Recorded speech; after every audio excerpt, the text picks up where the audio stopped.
Between Election Day and January 6th, the Trump campaign sent millions of fundraising emails to Trump supporters, sometimes as many as 25 a day. The emails claimed the, quote, left-wing mob was undermining the election, implored supporters to, quote, step up to protect the integrity of the election, and encouraged them to, quote, fight back.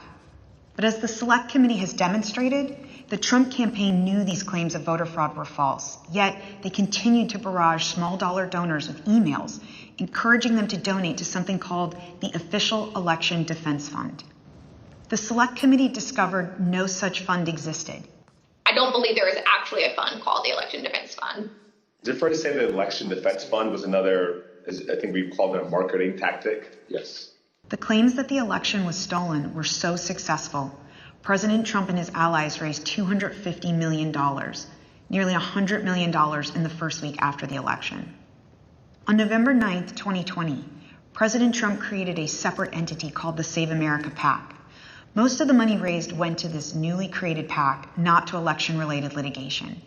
The Select Committee discovered that the Save America PAC made millions of dollars of contributions to pro-Trump organizations, including $1 million to Trump Chief of Staff Mark Meadows' charitable foundation, $1 million to the America First Policy Institute, a conservative organization which employs several former Trump administration officials, $204,857 to the Trump Hotel Collection, and over $5 million to Event Strategies, Inc., the company that ran President Trump's January 6th rally on the Ellipse. The evidence developed by the Select Committee highlights how the Trump campaign aggressively pushed false election claims to fundraise, telling supporters it would be used to fight voter fraud that did not exist.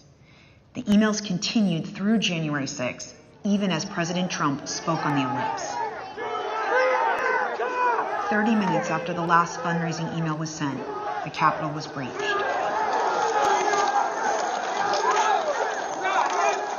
Throughout the committee's investigation, we found evidence that the Trump campaign and its surrogates misled donors as to where their funds would go and what they would be used for. So not only was there the big lie, there was the big ripoff.